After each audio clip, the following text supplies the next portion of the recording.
Okay, here we go again. We are around the side of the house that you probably haven't seen very much of. But basically what we've done since the last time is gut the garden out and taken everything about 4 courses below damp, 25 tonnes in total, and then we came back in with Type 1 MOT and flattened it all out. We built this week, raised bed. I built all this last year. And then we put this in to mirror it, and there'll be a lot more to come later on that.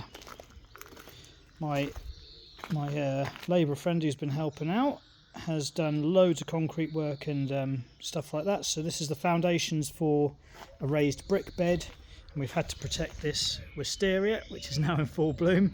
It's my favourite thing in the garden. It's the one thing that had to stay. Put in these steps and a slab for what will be like a small tool shed up here, and we left where the oil line goes exposed, so we'll just fill it in with gravel just so if we ever need to get to that in the future. He's also put the greenhouse in properly, actually set in place, leveled off, slabs down the middle. So that's all ready to go. It's being used as temporary storage at the moment. Just today I filled it up because I'm having the floors in the main annex prepared. So the flow screed that was put down a while ago, we left it as it was because it's heavy traffic, but now we're coming towards the point where we're going to put some flooring down. It now needs to be all ground down with a diamond bit and made nice and smooth, then sealed in, then a bit of self-leveler on there before we come along with the vinyl flooring. And we're going for sort of a commercial grade hardware and vinyl flooring. I've had to clear everything out so it's nice and clear in here. Literally I still haven't done that bit. Bad. But everything else is done. The main fuse board consumer unit, that's the word I'm looking for, the main consumer unit has all been wired in by a professional.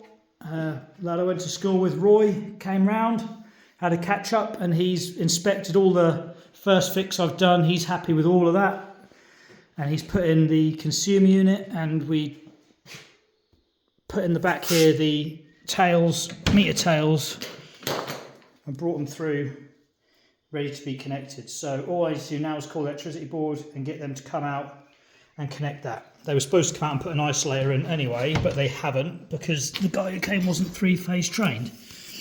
I don't need 3-phase, but that's what's in the house when I bought it. And yeah, it was a bit harder than the usual. So still waiting on a guy to come and do that. I'll be chasing that this week, I think. Shower room, I was going to crack on with it. I bought all the units, we bought the tiles. We were going for a different colour scheme, but then when we went in the shop, these were actually on clearance, and there was the right amount we needed, and we saved several £100 by having those. Dad likes them, so I've got the units there, I've got the shower, Aqualisa. I've sort of marked out where it's going to be, put the pipes through and electric through, and then it all has to come off again because I need to put all the rubber tanking in here and tidy it all up. Power supply for the electric mirror or the light on the mirror, power supply for the towel rail, and then I had to remove the isolator switch from there. My electrician friend told me no, it has to be on the outside now. Used to be able to put them on the inside, but now it has to be on the outside, so I've moved that outside. All the awkward 3-way light switches and everything have been put in. It's all working. Well, I don't know if it's all working, we haven't got power on yet, but it's all wired up is what I meant to say. For some reason, I put in a double back box, even though it's a single switch, and I did that in 2 places. Had a moment. And where are we? We come through, I put the triple switch in this morning, and then I had to get this wall finished off this morning and yesterday and today. We've got the water coming in hot and cold. I've decided to have this outside of the walls, so there are no joints inside any of the walls. And in here, this is going to be like a cooker, a high-level cooker and tall larder cupboard going in there, and then to the left will be a low level counter.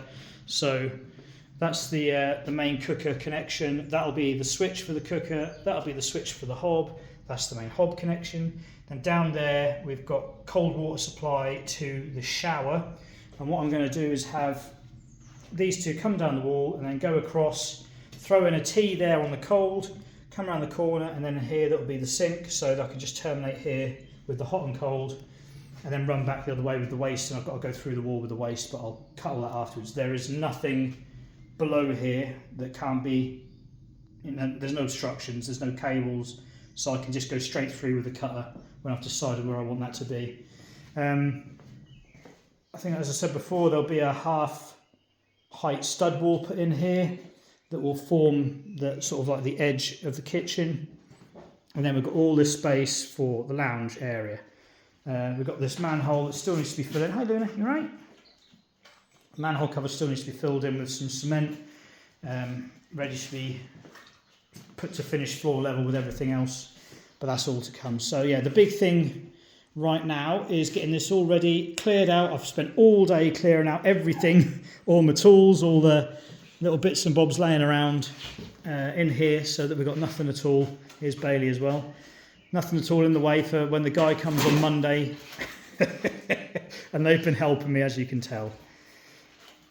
Outside again, I said about this brick wall and about having trouble with the builder not doing a great job. I gave him another chance and I wasn't happy with where he was going on his third chance, so I sent him a message and said I think I'm just going to move forward on my own from now on and do it myself. So that's what I've done. We've had 2 days of sunshine, apart from today, before today, 2 days of sunshine.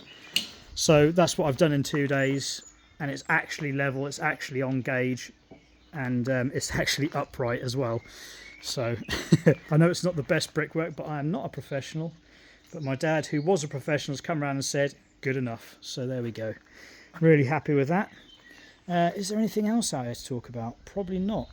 We put in the ACO drains last... you haven't seen the ACO drains have gone in, but because of all the snots, we've had to cover it all up. And also the bird poop, because we've got 2 baby doves who are literally about to fly the coop. The last couple of days, they have been coming out further and further, stretching and getting their wings ready. Can I zoom in? We can go even closer. So look, 2 little baby doves. They are, a week ago they weren't even feathered. They were just little mouths sticking up. But every year we have doves nest in here. I think last year we had 3 broods of doves and a pigeon as well. Although I'm not a big fan of the pigeon, but sorry, I should keep on here. Anyway. It's nice to see them up there, and obviously we can't disturb them, we don't want to upset them, so we've left all this alone. Yeah, there's not a lot more to do out here landscaping wise, because the weather's been bad. Just been trying to keep the labourer busy, give them plenty of day work to do, get all those jobs done. But that's where we are. Oh, I put the gate in, side gates in. I don't know if I showed you that last time, probably not, probably hadn't done it. So that is now dog proof. Dogs cannot get out of the back garden, so they are free to roam now. I've still got the 6 foot temporary fencing, 4 panels of that I can use whenever I need to, just to section it off, and like when we've laid concrete, just to keep them off. But yeah, there we go. It's been a lot for 2 weeks, and we'll see how much I've done in another 2 weeks.